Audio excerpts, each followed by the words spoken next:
Smart saving plan తో మీ ఆత్మీయులకు ఉజ్వలమైన సురక్షితమైన జీవితం అందించండి. టాటా ఏఏతో ఇది సాధ్యం.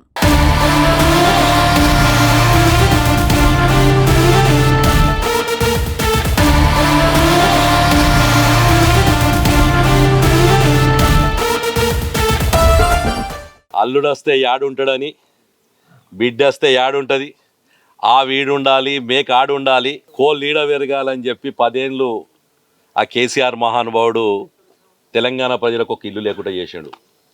420 హామీలతోని ఇగో కాంగ్రెస్ వచ్చే, ఇందిరమ్మ తెచ్చే, ఇందిరమ్మ ఇంట్లో వచ్చిరి అని చెప్పి కథలు చెప్పి రేవంత్ రెడ్డి ఆయన చేసే ఇయ్యల్ల ఈ ఇందూరు పట్టణ కార్పొరేషన్ పరిధిలో అటు నాగారం కానీ ఇటు ఖానాపూర్ శివారు కానీ కలెక్టరేట్ ఎన్నుకుందాము. 100 ఇళ్ళు కట్టి ఉన్నాయి, చెట్లు మొలిచినాయి, పాములు తిరుగుతున్నాయి.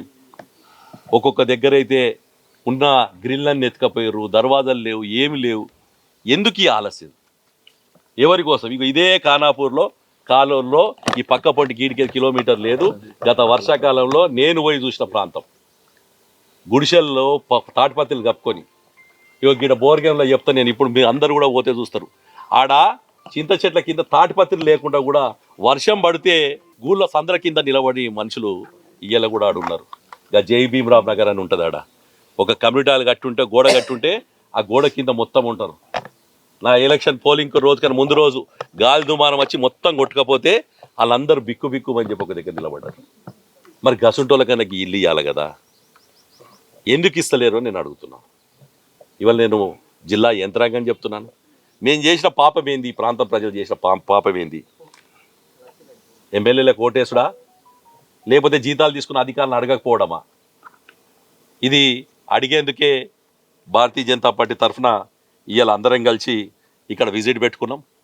విజిట్లో చూసిన తర్వాత అనిపించింది అన్నమాట, కేవలం ఏం జరుగుతుందో తెలుసుకుందామని వస్తే ఈడున్న పరిస్థితి చూసినాక అనిపించింది. నేను జిల్లా యంత్రాంగానికి ఇప్పుడు ఏదైతే 2 గెలిచిన ఎమ్మెల్యేలు, 3 షాడో ఎమ్మెల్యేలు, రాష్ట్ర ప్రభుత్వం సంబంధించిన సలహాదారులు, చైర్మన్లు, ఇక ప్రతి గ్రామంలో గల్లికొక్కున్న కాంగ్రెస్ నాయకుడికి నేను చెప్తున్నా, అలాగే జిల్లా యంత్రాంగానికి, ప్రభుత్వ యంత్రాంగానికి 15 ఆగస్టు లోపల ఈ ఇందూరు జిల్లాలో ఎక్కడెక్కడైతే డబుల్ బెడ్రూమ్ ఇల్లు ప్రభుత్వం నిర్మించిందో పిల్లలు పోసిన దగ్గరికి ఎక్కించి అసంతృప్తిగా పనులున్న దగ్గర దాకా 15 ఆగస్టు లోపల కంప్లీట్ చేసి 14 ఆగస్టు రాత్రి 12 గంటల లోపల మీరు వాళ్ళకి ఇవ్వండి. లేకపోతే 15 ఆగస్టు రోజు వచ్చి ఈయన్నే జాతీయ జెండా ఎగరేసి గరీబోళ్ళందరికీ కూడా, మేము ఏ పార్టీ నాయకులకి ఇయ్యం, ఏ రాజకీయ పార్టీ నాయకులకి ఇయ్యం, ఆ ఊర్లో గరీబోళ్ళు గుడిసుండోడు ఎవడైతే ఉన్నాడో ఇల్లు లేకుండా కిరాయి కట్టలేక నిజామాబాద్ పట్టణంలో బిక్కు బిక్కుమని ఒకటే రూమ్లో భార్య, భర్త, అన్న, తమ్ముడు, చెల్లెలు అందరు వాడుకుంటున్నారో వాళ్ళ అసంటోళ్ళు అందరిని తీసుకొచ్చి ఈయన్నే జాతీయ జెండా ఎగరేసుకొని ఈయన్నే అగ్రహప్రవేశాలు చేసుకుంటాం మేము. ఆ రోజు ఈ దేశానికి స్వతంత్రంగా వచ్చిన మంచి రోజు వేరేది లేదు.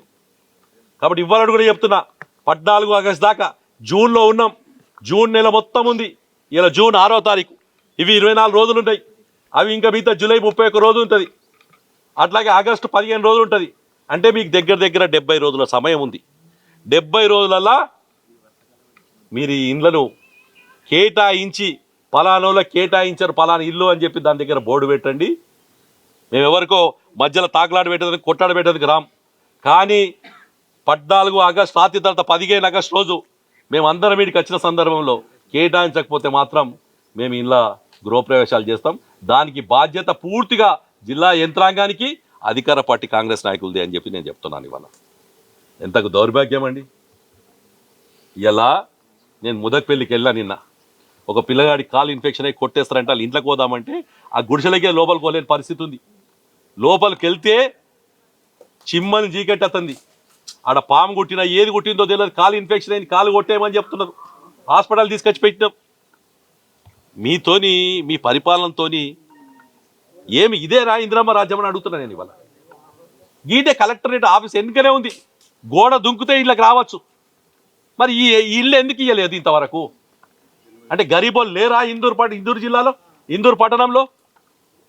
ఈ ఇళ్ళకి ఎలిజిబుల్ లేరా ఈ ఇళ్ళల్లో? ఇవాళ దీనికి జవాబు ఎవరు చెప్పాలని అడుగుతున్నాను నేను. అయ్యా కలెక్టర్ గారు, ఎక్కడెక్కడో తిరుగుతున్నారు కదా, భీమ్గల్ పోతున్నారు, సిరికోట పోతున్నారు, ధన్యవాదాలు, మీ డ్యూటీ చేస్తున్నారు. కానీ వెనుకకు ఇన్ని 100 కోట్ల రూపాయలు డబ్బులు పెట్టి పేదోడి ఇల్లు కోసము, ఇల్లు అంటే జీవితాంతం ఎంతో కష్టపడి కట్టుకునే ఇల్లు ఇలా ప్రభుత్వం ద్వారా వస్తుందని చెప్తే అతను ఎంత సంతోషపడతాడు. ఇన్ని 100 మంది కుటుంబాలలో సంతోషం చూసే అవకాశం ఈ చేతులలో ఉంది కదా. ఎవరు ఆపుతున్నారు దీని మీద? ఏం రాజకీయం నడుస్తుంది? ఇప్పుడేం ఎన్నికలు లేవు కదా. లాస్ట్ పార్లమెంట్ ఎలక్షన్ అయ్యి సంవత్సరం అయింది. సంవత్సరం నుంచి ఎవరు ఆపిరు మిమ్మల్ని? కాబట్టి భారతీయ జనతా పార్టీ తరఫున డిమాండ్ చేస్తున్నాం మేము, వెంటనే ఇందూరు జిల్లాలో ఉన్న ప్రతి ఒక్క నిరుపేదకు అర్హుడైన వాడికి పక్కా ఇల్లు ఇచ్చే విధంగా చర్యలు తీసుకోవాలి. ఇందిరమ్మ ఇళ్ళ పేర్ల మీద కూడా ముగ్గులు పోసుకుంటూ ఇల్లు గులగొడుతూ కాంగ్రెస్ పార్టీలకు వచ్చిన నాయకులకే ఇస్తామని చెప్పుడు ఏది చెప్పినా గరీబోడికి ఇల్లు రావాలి, గరీబోడికి ఇచ్చేయాలి. మాట్లాడితే భారతీయ జనతా పార్టీ ఏం చేసింది అని అడుగుతారు.